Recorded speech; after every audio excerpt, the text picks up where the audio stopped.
ان سے اپنی توجہ ہٹا لیجئے، آپ کے اوپر کوئی ملامت نہیں ہے، اور آپ نصیحت کرتے رہیے، بے شک نصیحت مومنین کو نفع دیتی ہے۔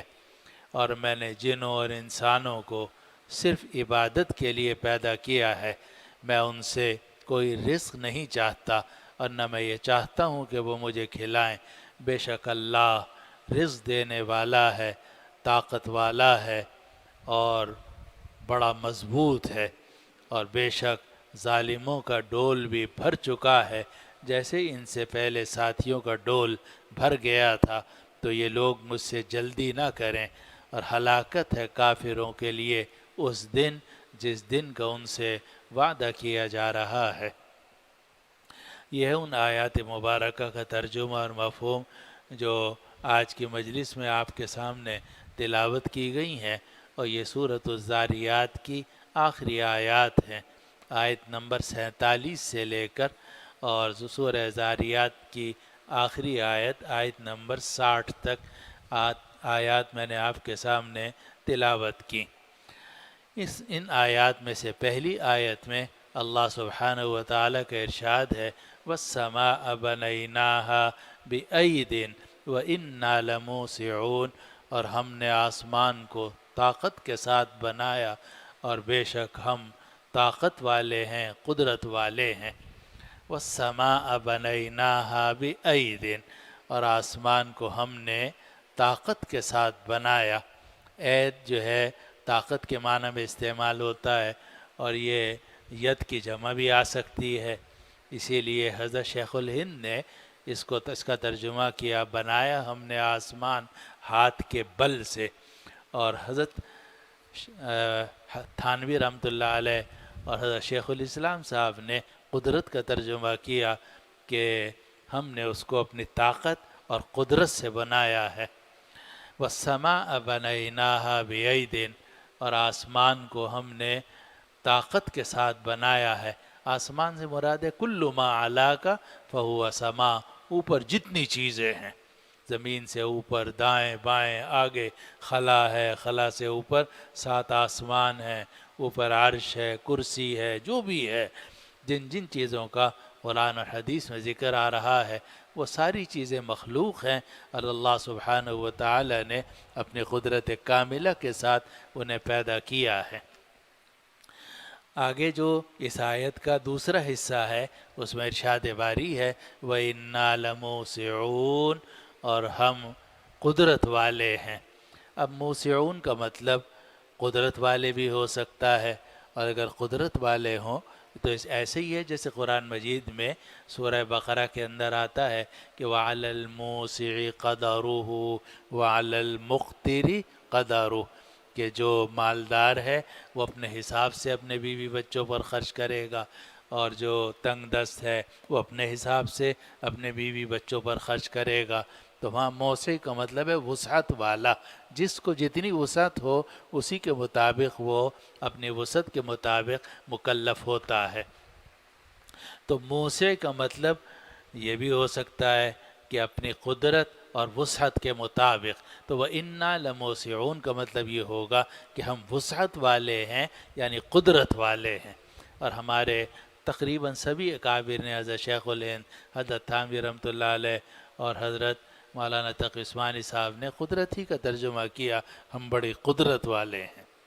لیکن ایک ترجمہ اس کا یہ بھی ہو سکتا ہے کہ موسعون کا معنی لغوی مراد ہو، اور اوسع یوسع کا مطلب ہے کشادہ کرنا، اور ہم کشادگی کرنے والے ہیں، وسعت دینے والے ہیں۔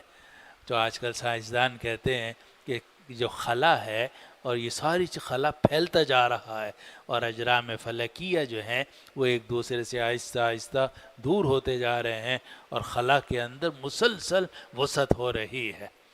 تو بہرحال وَإِنَّا لَمُوسِعُونَ کا مطلب یہ بھی ہو سکتا ہے کہ اور ہم وسعت کرنے والے ہیں، یعنی جس چیز کو ہم چاہے پھیلا سکتے ہیں۔ آگے آیت نمبر 48 میں فرمایا وَالْأَرْضَ فَرَشْنَاهَا فَنِعْمَ الْمَاهِدُونَ، اور زمین کو ہم نے فرش بنا دیا، یعنی بچھا دیا، فَنِعْمَ الْمَاهِدُونَ، ہم بہترین گہوارہ بنانے والے ہیں۔ زمین اللہ نے ایسی بنائی ہے کہ اس میں کہیں کاشت ہو سکے، کہیں پانی بہہ سکے، کہیں پہاڑ ہیں، کہیں ٹیلے ہیں، کہیں ندی ہے، کہیں نالے ہیں، کہیں دریا ہیں، تاکہ لوگوں کے لیے یہاں ساری سہولتیں میسر ہو جائیں اور زندگی گزارنا آسان ہو۔ اور یہ زمین جو ہے وہ ایک فرش ہے جس پر ہم چلتے پھرتے اور مکان بناتے ہیں۔ تو اللہ سبحانہ وتعالی نے فرمایا وَالْأَرْضَ فَرَشْنَاهَا، اور زمین کو ہم نے بچھا دیا۔ اور اس سے معلوم ہوتا ہے کہ جب زمین پیدا ہوئی تو اس وقت یہ حالت نہیں تھی، پھر اللہ تعالیٰ نے اس کے اندر پہاڑ بھی پیدا کیے اور اس کو باقاعدہ بچھایا ہے ہمارے لیے تاکہ ہم یہاں پرورش پا سکیں۔ تو فرمایا وَالْأَرْضَ فَرَشْنَاهَا فَنِعْمَ الْمَاهِدُونَ، اور زمین کو ہم نے بچھا دیا تو ہم بہترین گہوارہ بنانے والے ہیں۔ مہد کہتے ہیں گہوارے کو، گہوارہ یعنی جہاں بچے کو پالا جاتا ہے۔ گہوارہ ہوتا ہے لکڑی کا، اور اس میں ماں اپنے بچے کو لٹا دیتی ہے تاکہ بچہ ادھر ادھر نہ گرے۔ تو اللہ سبحانہ وتعالی نے ہمیں پالنے کے لیے اس زمین کو بچھا دیا اور اس میں طرح طرح کی نعمتیں پیدا فرمائیں اور طرح طرح کی گنجائشیں رکھیں۔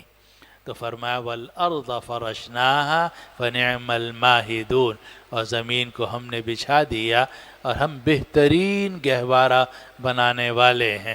وَمِن كُلِّ شَيْءٍ خَلَقْنَا زَوْجَيْنِ لَعَلَّكُمْ تَذَكَّرُونَ، اور ہم نے ہر چیز کے جوڑے پیدا کیے ہیں تاکہ تم لوگ نصیحت حاصل کرو۔ ہر چیز کے جوڑے ہیں تاکہ تم نصیحت حاصل کرو۔ ہر چیز کے جوڑے ہیں، دن بھی ہے تو رات بھی ہے، اور جناب کفر ہے تو ساتھ ساتھ ایمان بھی ہے، ایمان ہے تو کفر ہے، مرد ہے، عورت ہے، نر ہے، مادہ ہے، بوڑھا ہے، بچہ ہے، اونچا ہے، نیچا ہے، میٹھا ہے، کھٹا ہے، لمبا ہے، پتلا ہے، موٹا ہے، پتلا، طرح طرح کی اللہ سبحانہ وتعالی نے صفات متضادہ اس دنیا کے اندر اور اس کائنات کے اندر پیدا کی ہیں، اور انہی صفات متضادہ کی وجہ سے اس کائنات کا حسن ہے۔ اگر بالکل سپاٹ جگہ ہو حسن پیدا نہیں ہوتا، حسن پیدا ہی اس وقت ہوتا ہے جب کہ متضاد صفات وہاں موجود ہوں۔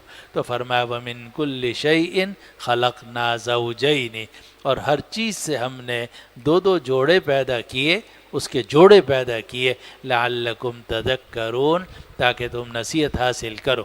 اور اس میں لطیف اشارہ ہو گیا کہ جس طرح یہ دنیا ہے اس کا بھی ایک جوڑا ہے، اور وہ ہے آخرت۔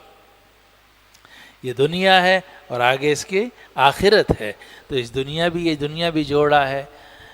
وَالْأَرْضَ فَرَشْنَاهَا فَنِعْمَ الْمَاهِدُونَ وَمِن كُلِّ شَيْءٍ خَلَقْنَا زَوْجَيْنِ لَعَلَّكُمْ تَذَكَّرُونَ، اور ہر چیز کے ہم نے دو جوڑے بنائے تاکہ تم نصیحت حاصل کرو۔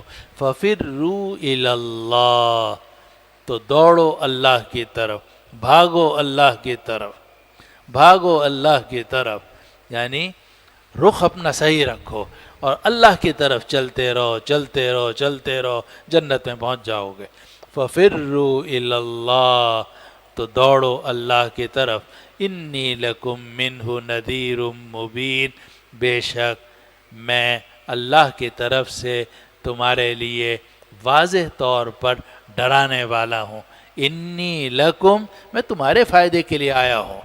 لام نفع کے لیے عربی گرامر کے اعتبار سے نبی فرما رہے ہیں میں تمہارے فائدے کے لیے آیا ہوں، منہ اللہ کی طرف سے آیا ہوں، نذیر مبین، اور میں واضح طور سے خبردار کرنے والا ہوں۔ نذیر کہتے ہیں ڈرانے والے کو، خبردار کرنے والے کو، متنبہ کرنے والے کو۔ انی لکم منہ نذیر مبین، میں تمہارے لیے اللہ کی طرف سے واضح طور پر ڈرانے والا ہوں۔ اور مبین قرآن مجید نے جگہ جگہ فرمایا کہ قرآن جو ہے وہ بھی مبین ہے۔ نبی جو بات کرتے ہیں وہ گول مول گھما کے نہیں بات کرتے، صاف صاف بات کرتے ہیں، کیونکہ گول مول گھما کے تو آدمی وہ بات کرے کہ جس نے بات کو الجھانا ہو، لیکن اللہ سبحانہ وتعالی کا کلام ہے، یہ نبی کریم صلی اللہ علیہ وسلم کی تبلیغ اور ہدایت کی باتیں ہیں، سب بالکل دو ٹوک کھلی کھلی واضح صاف صاف ہوتی ہے۔ انہو لقول فصل وما ہوا بالہزل، فیصلہ کن بات ہے، یہ کوئی مذاق تھوڑا ہی ہے۔ انی لکم منہ نذیر مبین، بے شک میں تمہارے لیے اللہ کی طرف سے واضح طور پر خبردار کرنے والا ہوں۔ وَلَا تَجْعَلُوا مَعَ اللَّهِ إِلَٰهًا آخر، اور اللہ کے ساتھ کسی اور کو معبود قرار مت دو۔ وَلَا تَجْعَلُوا مَعَ اللَّهِ إِلَٰهًا آخر، اللہ کے ساتھ کسی اور کو معبود قرار مت دو۔ انی لکم منہ نذیر مبین، بے شک میں تمہارے فائدے کے لیے اللہ کی طرف سے واضح طور پر خبردار کرنے والا ہوں۔ تو یہ آیت کا جو حصہ ہے انی لکم منہ نذیر مبین، یہ آیت نمبر 50 میں بھی 51 میں بھی، اور دونوں جگہ ایک ہی آیت ایک ہی طرح کا حصہ ہے کہ بے شک میں تمہارے لیے واضح طور سے ڈرانے والا ہوں۔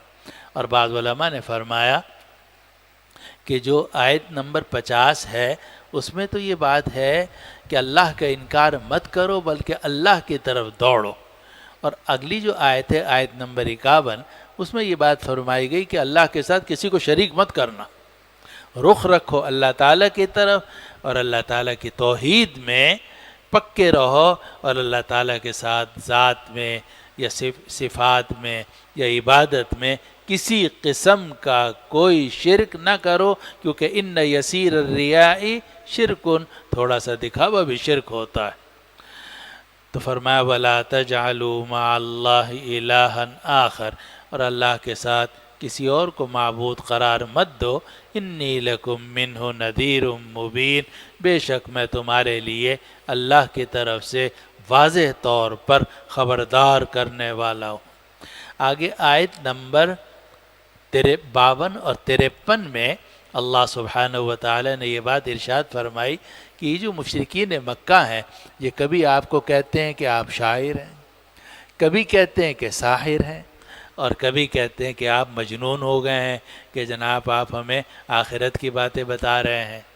تو اللہ سبحانہ و تعالی نے آیت نمبر 52 اور 53 میں یہ بات ارشاد فرمائی، یہ جو مشرکین مکہ آپ کو اس طرح کے کبھی شاعر کہتے ہیں، کبھی ساحر کہتے ہیں، کبھی مجنون کہتے ہیں، تو یہ کوئی نئی بات نہیں ہے۔ اس سے پہلے جتنے رسول اور نبی آئے ہیں اس زمانے کے لوگوں نے بھی اپنے زمانے کے نبی کو کبھی ساحر کہا اور کبھی مجنون کہا۔ قرآن کہتا ہے كَذَلِكَ مَا أَتَى الَّذِينَ مِن قَبْلِهِم مِّن رَّسُولٍ، اسی طرح ان لوگوں سے پہلے جن لوگوں کے پاس رسول آئے إِلَّا قَالُوا سَاحِرٌ أَوْ مَجْنُونٌ، مگر یہ کہ انہوں نے یہ کہا کہ یہ ساحر ہے یا مجنون ہے، یہ ساحر ہے یا مجنون ہے۔ عجیب بات یہ ہے کہ جو مشرکین مکہ تھے اور اسی طرح پہلے زمانے کے جو کافر تھے ہر دور کے، ان کے یہ سمجھ میں نہیں آتا تھا کہ ہم رسول کی مخالفت کریں تو کیسے کریں۔ وجہ اس کی ہے کہ رسول کی جو پوری زندگی ان کے سامنے ہوتی تھی، کیونکہ رسول کہیں باہر سے نہیں آتا تھا، سوائے حضرت لوط علیہ السلام کے باقی جتنے انبیاء ہیں، انبیاء کرام علیہ السلام، وہ انہی کے درمیان سے پیدا ہوتے تھے۔ ان کا بچپن ان کے سامنے ہوتا تھا، لڑکپن ان کے سامنے، جوانی ان کے سامنے۔ اب 40 سال کے بعد جب وہ کھڑے ہو کر توحید کی دعوت دیتے تھے تو وہ جانتے تھے کہ یہ آدمی جو ہے یہ الصادق الوعد الامین ہے، سچا ہے، ساری زندگی ہم نے اس کو دیکھا ہے، وعدے کو پورا کرنے والا ہے، امانت دار۔ اب کیا کہیں اس کو؟ تو ان کی سمجھ میں نہیں آتا تھا، کبھی کہتے تھے شاعر ہے، کبھی کہتے تھے ساحر ہے، کبھی کہتے تھے کہ مجنون ہے۔ حالانکہ یہ کیسے ہو سکتا ہے کہ کوئی آدمی شاعر بھی ہو اور مجنون بھی ہو، یا ساحر بھی ہو یا مجنون بھی ہو؟ مگر ان کی سمجھ میں نہیں آتا تھا کہ نبی کی مخالفت کریں تو کیسے کریں۔ تو اللہ سبحانہ و تعالی نے آیت نمبر 52 اور 53 میں فرمایا کہ آپ سے پہلے جن قوموں کے پاس رسول آئے انہوں نے بھی یہی کہا تھا، كَذَلِكَ مَا أَتَى الَّذِينَ مِن قَبْلِهِم مِّن رَّسُولٍ، اسی طرح ان لوگوں کی طرف جو ان سے پہلے گزر چکے جب رسول آئے إِلَّا قَالُوا سَاحِرٌ أَوْ مَجْنُونٌ، تو انہوں نے یہی کہا کہ یہ ساحر ہیں یا مجنون ہے۔ اتواصوا بہ، کیا یہ لوگ ایک دوسرے کو، ان لوگوں نے ایک دوسرے کو وصیت کی ہے؟ یعنی اللہ تعالیٰ فرماتے ہیں کہ قوم سمود نے بھی یہی بات کہی، قوم عاد نے بھی یہی بات کہی، قوم لوط نے بھی یہی بات کہی، قوم شعیب نے بھی یہی بات کہی، تو کیا یہ سارے قوم کے لوگ آپس میں ایک دوسرے کو وصیت کرتے چلے آئے تھے کہ جب کوئی نبی آئے گا تو یہ کہہ دینا؟ ظاہر ہے کہ وصیت تو نہیں تھی۔ اشارہ اس بات کی طرف کہ یہ کفر جو ہے یہ اسی طرح کی باتیں سکھاتا ہے، یہ آج سے نہیں ہے بلکہ ہمیشہ سے اسی طرح چلا آ رہا ہے۔ انسان کی جو اپنی طریقہ ہے، ایمان کا ہو یا کفر کا ہو، وہ عام طور سے بدلتا نہیں ہے، نیکی کا طریقہ ہو یا گناہ کا طریقہ ہو، ایک ہی چلا آ رہا ہے۔ ہم بھی گندم کھاتے ہیں، ہم سے پہلے جو قومیں تھیں وہ بھی گندم ہی کھاتی تھی، گندم، چاول یا جو چیزیں ہم کھاتے ہیں، کوئی ایسا تو نہیں کہ وہ اس زمانے میں جناب پتھر اور باجرہ، پتھر اور کنکر کھاتے ہوں اور ریت کھاتے ہوں۔ ظاہر ہے کہ غذا ایک جیسی ہے، عادتیں ایک جیسی ہوتی ہیں، فطرتیں ایک جیسی ہوتی ہیں، انسان تو انسان ہے۔ تو فرمایا کہ ان سے پہلے جو لوگ گزر چکے، ان کے پاس جب کوئی رسول آیا تو انہوں نے بھی یہی کہا تھا کہ ساحر او مجنون۔ اللہ تعالیٰ فرماتے ہیں اتواصوا بہ، کیا ان لوگوں نے ایک دوسرے کو وصیت کی تھی؟ فرمایا نہیں، وصیت نہیں کی تھی، بل ہم قوم طاغون، بلکہ یہ سرکشی کرنے والے لوگ ہیں، اور جب سرکشی کرنے والے لوگ ہوتے ہیں تو وہ بات مانتے تو ہیں نہیں، جب بات نہیں مانتے، انکار کرنا چاہتے ہیں تو ان کی سمجھ میں نہیں آتا کیا کہیں، کبھی شاعر کہہ کے انکار کرتے ہیں، کبھی ساحر کہہ کے انکار کرتے ہیں، کبھی پاگل کہہ کے انکار کر دیتے ہیں۔ بل ہم قوم طاغون، بلکہ یہ سرکشی کرنے والے لوگ ہیں۔ حضرت شیخ الاسلام مولانا تقی صاحب مدد ذیلوں ایک مرتبہ مجھ سے فرمانے لگے کہ حضرت شاہ عبد القادر صاحب محدث دہلوی رحمۃ اللہ علیہ نے سب سے پہلے اردو ترجمہ کیا، تو فرمانے لگے کہ لوگ کہتے ہیں کہ الہامی ترجمہ ہے وہ۔ حضرت شاہ عبد القادر صاحب محدث دہلوی رحمۃ اللہ علیہ کا الہامی ترجمہ ہے، اور خاص طور پر ان کے جو نوٹس ہیں اتنے چھوٹے چھوٹے ہیں لیکن ان میں خزانہ بھرا ہوا علم کا۔ بعد میں حضرت شاہ عبد القادر صاحب محدث دہلوی رحمۃ اللہ علیہ کے ترجمے کو آسان کیا حضرت شیخ الہند نے، جو لکھا بھی ہے انہوں نے کہ میں نے شاہ عبد القادر صاحب کے ترجمے کو آسان کیا ہے۔ پھر حضرت تھانوی رحمۃ اللہ علیہ نے حضرت شیخ الہند کے ترجمے کو آسان کیا، پھر حضرت مولانا تقی عثمانی صاحب مدد ذیلہم نے وہ حضرت تھانوی رحمۃ اللہ علیہ کے ترجمے کو آسان کیا آج کے۔ لیکن میں جو بات بتانے والا ہوں، فرمانے لگے کہ شاہ عبد القادر صاحب محدث دہلوی رحمۃ اللہ علیہ نے اس کا عجیب خوبصورت ترجمہ کیا ہے، اتواصوا بہ، کیا وہ آپس میں ایک دوسرے کو یہ کہہ مرے ہیں؟ کیا وہ یہ کہہ مرے ہیں؟ کہہ مرے ہیں ہے جی، کیونکہ مرنے سے پہلے جو کلام بولا جاتا ہے اسے کیا کہتے ہیں؟ وصیت کہتے ہیں۔ تو ایسا خوبصورت ترجمہ کیا اتواصوا بہ، کیا یہ لوگ ایک دوسرے کو کہہ مرے ہیں کہ جب بھی کوئی نبی آئے تم یہی کہہ دینا کہ یہ شاعر ہے، ساحر ہے، مجنون ہے؟ آگے قرآن کہتا ہے بل ہم قوم طاغون، بلکہ یہ لوگ سرکش لوگ ہیں۔ فتول عنہم فما انت بملوم، اے نبی آپ ان سے منہ موڑ لیجئے، آپ کے اوپر کوئی ملامت نہیں ہے۔ فتول عنہم فما انت بملوم، آپ ان لوگوں سے، یعنی جو آپ کی بات ماننے سے انکار کر رہے ہیں، اگر آپ ان سے اپنا منہ موڑ لیں، بلکہ موڑ ہی لیں، آپ ان سے اپنا منہ موڑ لیں، فما انت بملوم، آپ کے اوپر کوئی ملامت نہیں۔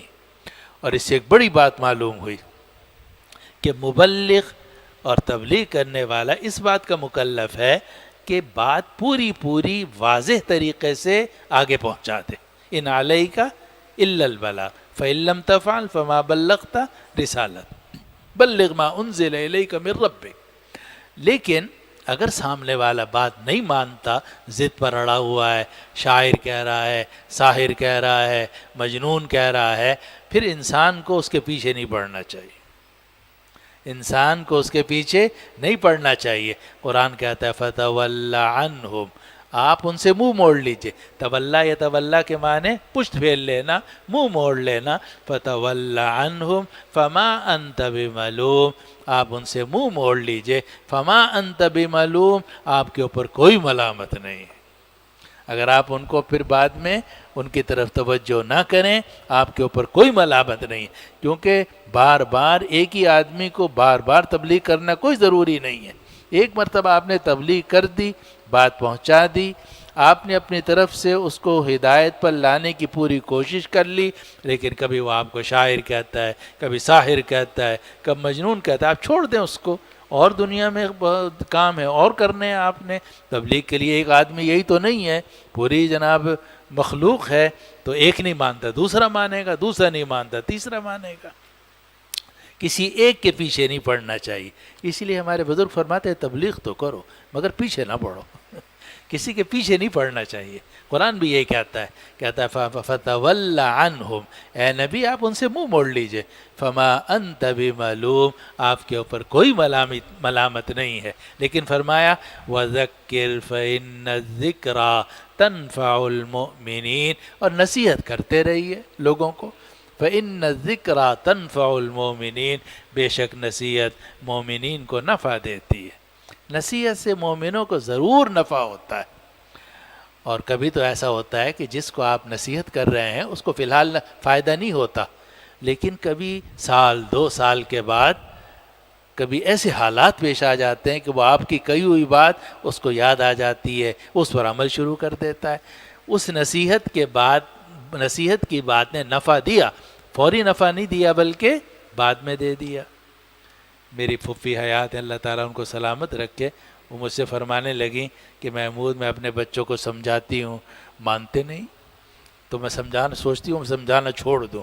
میں نے کہا نہیں، آپ سمجھاتی تو رہیں، پیچھے نہ پڑے لیکن سمجھاتی رہیں. اور پھر میں نے ان سے عرض کیا کہ ہمارے والد صاحب بھی ہمیں سمجھاتے تھے، ان کی بہت ساری باتیں ہمیں ان کی زندگی میں سمجھ میں نہیں آئیں، لیکن جب ان کا انتقال ہو گیا پھر ہمیں ان کی باتیں وہ سمجھ میں آنے لگیں. بعض اوقات ہے میرے پاس طالب علموں کے خطوط آتے ہیں کہ جی حضرت ہم آپ کے پاس دورے میں تھے، ہمیں باتیں آپ کی سمجھ میں نہیں آتی تھی، لیکن اب ہم جب پہنچے ہیں باہر اور باہر کی زندگی میں ہمیں کام کرنا پڑ رہا ہے، اب ہمیں آپ کی باتیں سمجھ میں آنے لگی ہیں. تو نصیحت سے ضرور فائدہ ہوتا ہے. قرآن کہتا ہے وَذَكِّرْ فَإِنَّ الذِّكْرَى تَنْفَعُ الْمُؤْمِنِينَ، اور نصیحت کرتے رہیے، بے شک نصیحت مومنین کو نفع دیتی. اور بعض علماء نے عجیب بات لکھی کہ کسی اور کو فائدہ ہو یا نہ ہو لیکن نصیحت کرنے والے کو ضرور فائدہ ہوتا ہے.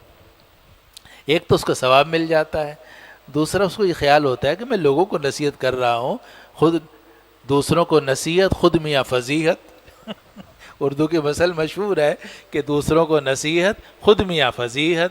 تو یہ بڑی رسوائی کی بات ہے کہ انسان دوسروں کو تو نصیحت کرے اور خود اپنی حرکتیں بہت خراب ہوں.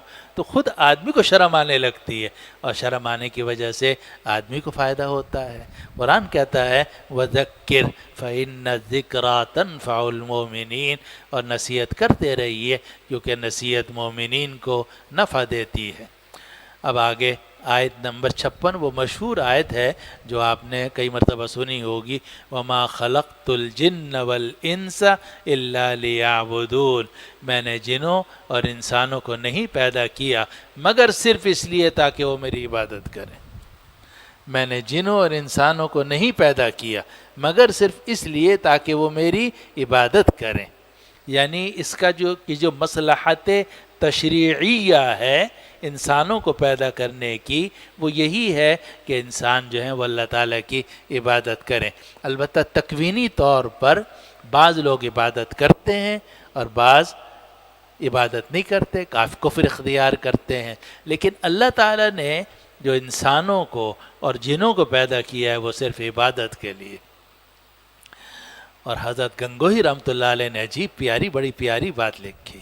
فرمایا کہ انسان کو پیدا کیا گیا عبادت کے لیے، لیکن ظاہر ہے کہ جب عبادت کے لیے وہ اس دنیا میں آیا تو اس کو لباس بھی چاہیے، اس کو پینے کے لیے پانی بھی چاہیے، وضو کے لیے بھی پانی چاہیے، غسل کے لیے بھی پانی چاہیے، سر چھپانے کے لیے جگہ بھی چاہیے، گرمی سردی سے بچاؤ کا سامان بھی چاہیے، صبح کو بھی کچھ روٹی چاہیے، شام کو بھی روٹی چاہیے. ایک چیز تھوڑا ہی ہے، جناب بیوی بچے بھی پھر ضروری ہو جاتے ہیں تاکہ نسل چلتی رہے. تو فرمایا کہ انسان کو اس دنیا میں بھیجا گیا عبادت کے لیے، عبادت اصل مقصود ہے.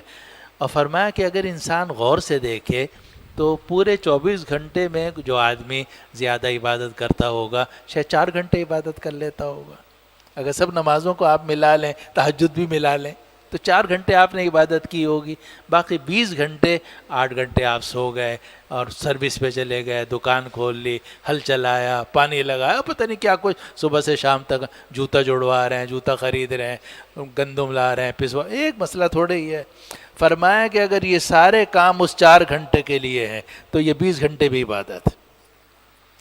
اگر جو 20 گھنٹے آپ کام کر رہے ہو، سو رہے ہو تاکہ فجر کی نماز میں پڑھ سکوں، محنت کر رہے ہو تاکہ رزق حلال کھا سکوں اور حلال لباس خرید سکوں، تو یہ جو 20 گھنٹے کی عبادت، 20 گھنٹے کی آپ کی محنت ہے جو دیکھنے میں عبادت نظر نہیں آ رہی، اگر یہ 4 گھنٹے کے لیے ہے تو پھر یہ 20 گھنٹے بھی آپ کی عبادت کے لیے ہیں. ہمارے شیخ سے کی بات میں نے آپ کو بتائی تھی، حضرت حاجی شریف صاحب رحمۃ اللہ علیہ، وہ فرماتے تھے کہ میں تہجد کے لیے اٹھتا ہوں تو فرمایا میں دن بھر چائے نہیں پیتا، اس وقت میں خود چائے بناتا ہوں، چائے پیتا ہوں، وضو کرنے جاتا ہوں. فرمایا اس میں مجھے تقریباً پون گھنٹہ لگ جاتا ہے. حضرت اٹھ جاتے تھے 2:30 بجے اور صبح تک عبادت کرتے تھے.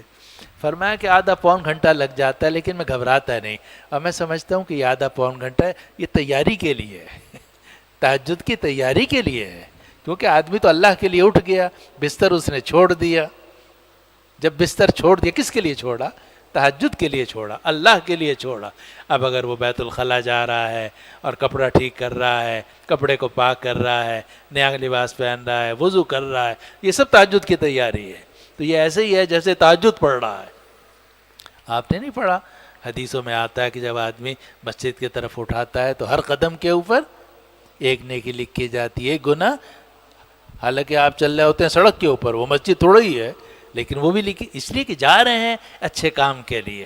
تو اگر 20 گھنٹے انسان محنت کرتا ہے دنیا کی، مگر وہ دنیا کی محنت دنیا کے لیے نہیں ہے بلکہ عبادت کے لیے، تاکہ میں آرام سے اللہ کی عبادت کر سکوں 4 گھنٹے، تو یہ 20 گھنٹے یہ بھی عبادت ہی کے سمجھے جائیں گے.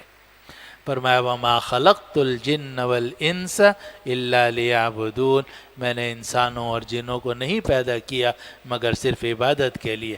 آگے فرمایا مَا أُرِيدُ مِنْهُمْ مِنْ رِزْقٍ وَمَا أُرِيدُ أَنْ يُطْعِمُونَ، میں ان سے رزق نہیں چاہتا اور میں یہ نہیں چاہتا کہ وہ مجھے کھلائیں. اس دنیا میں کوئی بڑا سے بڑا آدمی جو اپنے ملازموں کو، نوکروں کو، اپنے خادموں کو، اپنے غلاموں کو کھلاتا اور پلاتا ہے، اس کے بدلے میں کچھ نہ کچھ وہ ان سے لیتا ہے. چوکیدار رکھے ہوئے ہیں، کھانا پکانے والے رکھے ہوئے ہیں، ڈرائیور رکھے ہوئے ہیں، فلاں فلاں فلاں، پولیس رکھی ہے، فوج رکھی ہے، کھلا رہا ہے ان کو تو ان سے کام بھی لے رہا ہے. اللہ سبحانہ و تعالی نے ہمیں پیدا کیا، طرح طرح کی نعمتیں ہمارے اوپر برسائیں. ان تعدوا نعمت اللہ لا تحصوها، ان نعمتوں کو ہم شمار بھی نہیں کر سکتے. اللہ تعالیٰ ہم سے کیا لیتے ہیں؟ کچھ نہیں لیتے، دیتے ہی دیتے ہیں. وہ دینے والا ہے، لینے والا نہیں ہے. اس کو فرمایا جا رہا ہے ما ارید منہم من رزق، میں ان سے کسی رزق کا ارادہ نہیں کرتا، میں ان سے کوئی رزق نہیں چاہتا. وما ارید ان یطعمون، اور میں یہ بھی نہیں چاہتا، میں یہ بھی ارادہ نہیں کرتا کہ یہ مجھے کھلائیں. ان اللہ هو الرزاق ذو القوة المتین، بے شک اللہ رزق دینے والا ہے، طاقتور ہے، مضبوط ہے. اللہ رزق دینے والا ہے، طاقتور ہے، مضبوط ہے. آگے آیت نمبر 59 میں اور 60 میں جو آخری 2 آیتیں ہیں، اس میں اللہ سبحانہ و تعالی نے یہ بات ارشاد فرمائی کہ یہاں آنا جانا لگا ہوا ہے، ہر شخص کی باریاں ہیں. ایک آدمی ادھر سے آ رہا ہے، پیدا ہو رہا ہے، بچپن ہے، لڑکپن ہے، جوانی ہے، بڑھاپا ہے، موت ہے، پھر ادھر آگے نکل گیا. تو یہ ہر ایک یہاں آ رہا ہے اور جا رہا ہے، یہ باریاں بندھی ہوئی ہیں. اپنی باری پہ انسان آتا ہے، اپنی باری پہ یہاں رہتا ہے، اپنی باری پہ پھر آگے چلا جاتا ہے. قرآن کہتا ہے کہ ان سے پہلے جو ظالم لوگ تھے ان کی بھی باریاں تھیں، اور یہ جو اب کے لوگ ہیں ان کی بھی باری ہے۔ فرمایا فَإِنَّ لِلَّذِينَ ظَلَمُوا ذَنُوبًا مِثْلَ ذَنُوبِ أَصْحَابِهِمْ فَلَا يَسْتَعْجِلُونَ، بے شک ظالموں کے لیے باریاں ہیں جیسے ان کے ساتھیوں کی باریاں تھیں۔ ویسے ذنوب جو ہیں وہ کہتے ہیں ڈول کو، ڈول، ذنوب ڈول کو کہتے ہیں۔ اور پرانے زمانے میں باری ہوتی تھی کہ جناب 3 ڈول تو نے نکالنے، پھر 3 میں نکالوں گا، پھر 3 وہ جو تیسرا آدمی کھڑا ہے وہ نکالے گا، تو یہ ڈول بولا جاتا تھا، اس سے باری مراد لی جاتی تھی۔ اسی لیے بعض حضرات نے اس کا ترجمہ ڈولی سے کیا ہے، ان لوگوں کا ڈول بھی بھر گیا، اس سے پہلے جو لوگ تھے جس طرح ان کے ڈول بھر گئے تھے ان کا بھی ڈول بھر جائے گا۔ فَإِنَّ لِلَّذِينَ ظَلَمُوا ذَنُوبًا مِثْلَ ذَنُوبِ أَصْحَابِهِمْ، بے شک ان لوگوں کے لیے جنہوں نے ظلم کیا ڈول ہیں، مثل ذنوب اصحابہم، جیسے ان کے ساتھیوں کا ڈول تھا۔ اور ہمارے کئی اکابر نے باری کا ترجمہ، حضرت شیخ الہند نے ترجمہ کیا ان گناہ گاروں کا بھی ڈول بھر چکا ہے جیسے ڈول بھرا ان کے ساتھیوں کا۔ اور حضرت تھانوی رحمۃ اللہ علیہ اور شیخ الاسلام صاحب نے باری کا ترجمہ کیا ہے کہ ان ظالموں کی بھی باری ہے جیسے پچھلے لوگوں کی باری تھی۔ فَإِنَّ لِلَّذِينَ ظَلَمُوا ذَنُوبًا مِثْلَ ذَنُوبِ أَصْحَابِهِمْ، بے شک ظالموں کا ڈول ہے جیسا کہ ان کے ساتھیوں کا پہلے ڈول تھا۔ فَلَا يَسْتَعْجِلُونَ، یہ لوگ مجھ سے جلدی نہ مانگیں، جلدی نہ کریں۔ یہ کہتے ہیں عذاب لے کر آؤ، عذاب لے کر آؤ، ہم اس طرح ان کے کہنے سے عذاب نہیں لے کر آئیں گے۔ ہر ایک کی باری طے شدہ ہے۔ اذا جاء اجلهم لا يستاخرون ساعة ولا يستقدمون، ہر آدمی اپنی باری پہ پیدا ہوتا ہے، اپنی باری پر یہاں رہتا ہے اور اپنی باری پر ہی آگے جاتا ہے۔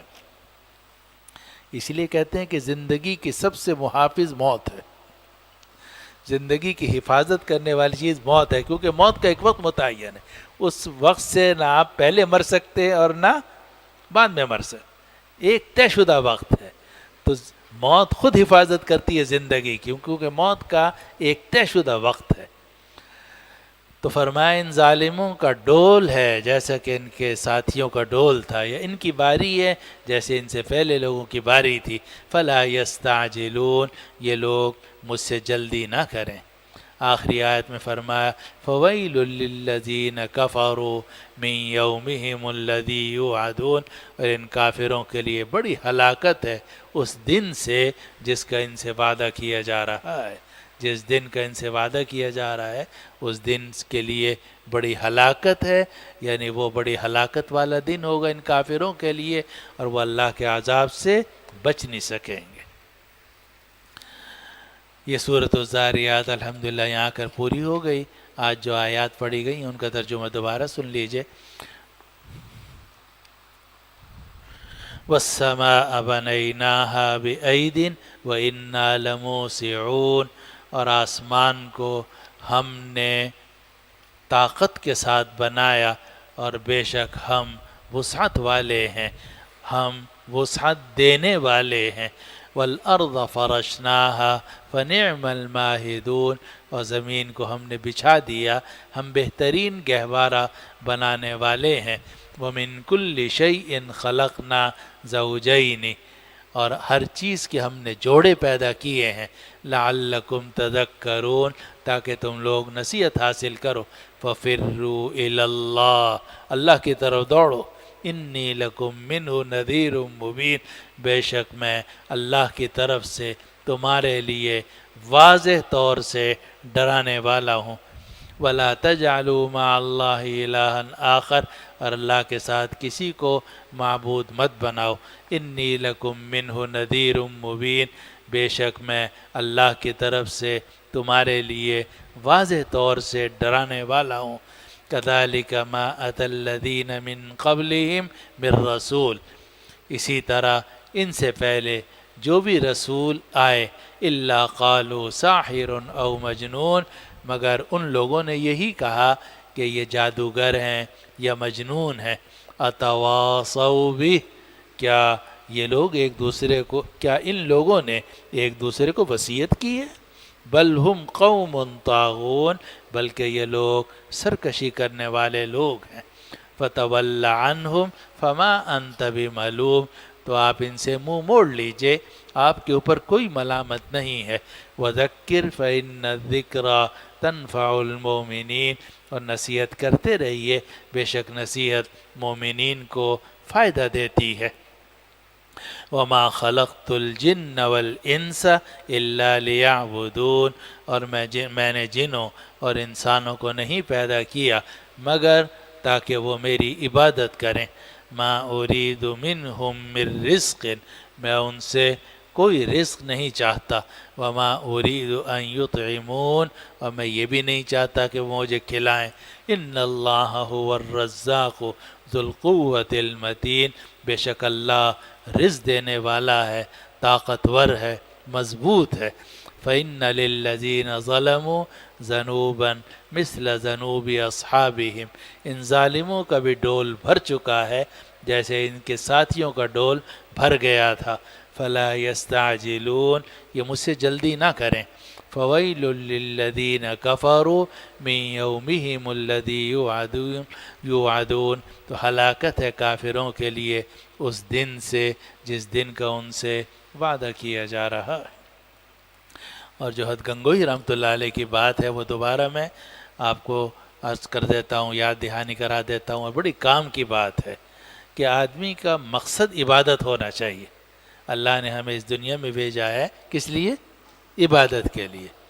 لیکن ظاہر ہے کہ عبادت جب ہم کریں گے تو عبادت کے لیے ساری ہی چیزیں چاہیے، مکان بھی چاہیے، دکان بھی چاہیے، سڑک بھی چاہیے، بازار بھی چاہیے، مسجد بھی چاہیے، اس کی چھت بھی چاہیے، لائٹیں بھی اس میں ہونے چاہیے، قالین بھی ہونا چاہیے، وضو خانہ بھی ہونا، ایک چیز تھوڑا ہی ہے۔ جب انسان ساری چیزیں چاہیے، لیکن یہ ساری چیزیں اگر عبادت کے لیے ہوں پھر کوئی حرج نہیں ہے۔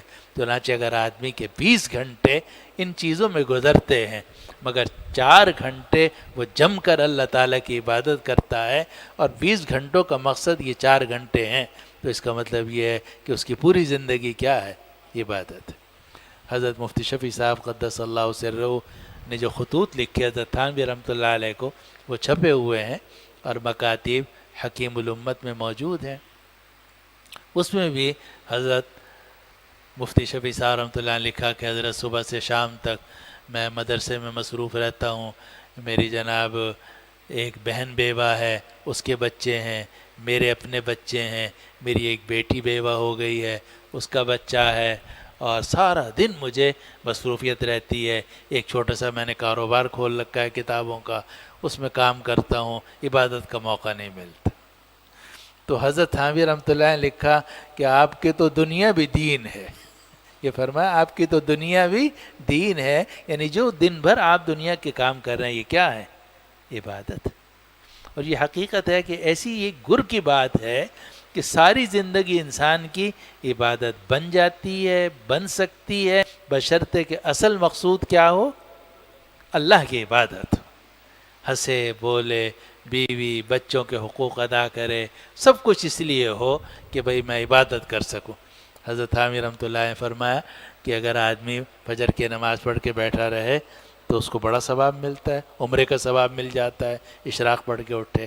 فرمایا لیکن اگر طبیب نے یہ کہہ رکھا ہو کہ باہر جا کر ٹہلا کرو، اور تو فرمایا کہ باہر جا کر ٹہلنا یہ بیٹھے رہنے سے بھی افضل ہے۔ وجہ اس کی ہے کہ اس میں صحت کی حفاظت ہے، اور صحت ہے تو جان ہے تو جہان ہے، اور صحت ہے تو آدمی مسجد آ بھی سکتا ہے، جا بھی سکتا ہے، گھر والوں کا بھی حق ادا کر سکتا ہے، رزق حلال بھی کما سکتا ہے، صحت ہی سے تو ہے۔ اسی لیے فرمایا کہ سر پہ تیل لگاؤ، آنکھوں کا بھی خیال رکھو، جسم کا بھی خیال رکھو، کیونکہ ان سب سے آپ نے کام لینا ہے اللہ تعالیٰ کی رضا کا اور عبادت کا۔ تو یہ ایسی اہم بات ہے کہ اللہ تعالیٰ ہمیں اسے سمجھنے کی توفیق عطا فرمائے، اور جب آپ کی سمجھ میں آ جائے گی پھر آپ کو کسی کام میں الجھن بھی نہیں ہوگی۔ وہی حضرت حاجی صاحب والی بات کہ آدمی رات کو اٹھا، مشکل سے اٹھا اور نیند بہت آ رہی تھی، اٹھ کے جناب چولہا جلایا، چائے پکائی، چائے پی، پھر وضو خانہ میں گیا، وہاں سے آیا. اب کوئی پریشانی، آدمی سوچے بھئی میں اٹھا ہوں چائے پی رہا ہوں، حالانکہ اٹھا تھا تو کس کے لیے؟ عبادت کے لیے. لیکن ایک بوڑھا آدمی ہے، میں آپ کی بات نہیں کر رہا کہ آپ بھی چائے پینا شروع کر دو، کوئی چائے اچھی چیز نہیں ہے. لیکن ایک بوڑھا آدمی ہے، وہ جناب تھکا ہوا ہے اور کچھ اس کو مسائل ہیں، وہ جناب یہ سب کام کرتا ہے، لیکن وہ فرماتے مجھے کوئی پریشانی نہیں ہوتی. میں یہ نہیں سمجھتا کہ یہ میں کوئی تہجد کے خلاف کوئی کام کر رہا ہوں، تہجد ہی کے لیے یہ سب تیاری ہے تہجد کی. اور جو تہجد کی تیاری ہوتی ہے، کہتے ہیں نا واجب کا وسیلہ بھی کیا ہوتا ہے؟ واجب ہوتا ہے. ما لا یتوسل به الا ما لا یتوسل الا به فهو واجب. اگر کسی واجب تک آپ پہنچنا چاہتے ہیں، اس میں اس کے پہنچنے کے لیے جتنے راستے ہوں گے وہ بھی واجب ہوں گے. کوئی سنت ہے، کوئی مستحب ہے، اس کو ادا کرنے کے لیے جتنا بیچ کا راستہ ہے جو مباح تھا وہ بھی مستحب بن جائے گا. تو یہ ایک بات ایسی اگر انسان سمجھ لے تو اس کو کوئی گھبراہٹ نہیں ہو. اسی لیے ہمارے جتنے بزرگ ہیں مطمئن رہتے ہیں، خوش رہتے ہیں، اس کا بھی کام کر رہے ہیں، اس کا بھی کام کر رہے ہیں. لیکن جیسے ہی اذان کا وقت آیا سب کچھ چھوڑ چھاڑ کے مسجد. نبی کریم صلی اللہ علیہ وسلم کے بارے میں حضرت عائشہ رضی اللہ عنہ فرماتی ہیں کہ نبی کریم صلی اللہ علیہ وسلم گھر تشریف لاتے تھے تو اپنی بکری کا دودھ خود دھو لیتے تھے، اپنا جوتا خود سی لیتے تھے، اور یہ کام کر لے کان یخدم نفسہ، اپنے کام سارے خود کرتے تھے. اور فرمایا جب اذان کی آواز آتی تھی تو اس طرح چھوڑ کے چلے جاتے تھے جیسے پہچانتے ہی نہیں. تو جو کچھ گھر میں کیا وہ بھی عبادت، اور جب جناب مسجد گئے تو وہ بھی عبادت. تو اللہ تعالیٰ میں توفیق عطا فرمائے کہ ہم اپنی پوری زندگی عبادت بنا لیں. اور اس کا طریقہ یہی ہے کہ جو بھی جائز کام ہے اگر آپ وہ کریں اور مقصود یہ ہو کہ میرا دل ٹھیک ہو جائے، دماغ ٹھیک ہو جائے، پرسکون ہو جاؤں تاکہ میں اللہ کی عبادت کر سکوں، تو جتنے جائز کام ہیں وہ بھی عبادت کا ذریعہ بن جاتے ہیں، عبادت میں داخل ہو جاتے ہیں. اللہ سبحانہ و تعالی ہماری ساری زندگی عبادت بنا دے اور دین بنا دے. وآخر دعوانا ان الحمد للہ رب العالمین.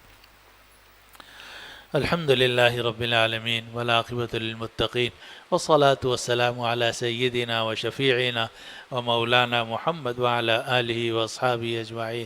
یا اللہ یا ارحم الراحمین، ہمارے اس بیٹھنے کو اپنی بارگاہ میں قبول فرما لیجئے.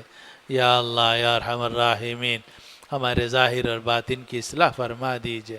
یا اللہ ہمارے ظاہر اور باطن کی اصلاح فرما دیجئے. یا اللہم اجعل سریرتنا خیرا من علانیتنا واجعل علانیتنا صالحہ. اللہم اجعل سریرتی خیرا من علانیتی واجعل علانیتی صالحہ. اللہم اجعل سریرتنا خیرا من علانیتنا واجعل علانیتنا صالحہ. اللہم آنس وحشتنا فی قبورنا. اللہم ارحمنا بالقرآن العظیم واجعلہ لنا اماما ونورا وہدا ورحمہ. اللہم ذکرنا منہ ما نسینا وعلمنا منہ ما جہلنا وارزقنا تلاوته آناء اللیل وآناء النہار واجعلہ لنا حجتا یا رب العالمین. یا اللہ یا ارحم الراحمین، ہم میں جو بیمار ہیں انہیں شفا عطا فرما، مریضوں کو صحت عطا فرما. ایک ساتھی نے پرچہ بھیجا ہے کہ ہمارا بانجا کئی دنوں سے شدید بیمار ہے، آج شام تک ڈاکٹروں نے وقت دیا ہے خطرے سے نکلنے کا. یا اللہ انہیں اور یا اللہ اور جو مریض ہیں سب کو شفائے کاملہ عاجلہ نصیب فرما. یا دنیا سے چلے گئے یا اللہ ان کی کامل مغفرت فرما. یا اللہ جو بیمار ہیں شفا عطا فرما، جو پریشان ہیں ان کی پریشانیاں دور فرما. ہم سب کی جائز حاجتوں کو پورا فرما، ہمیں حیات طیبہ نصیب فرما.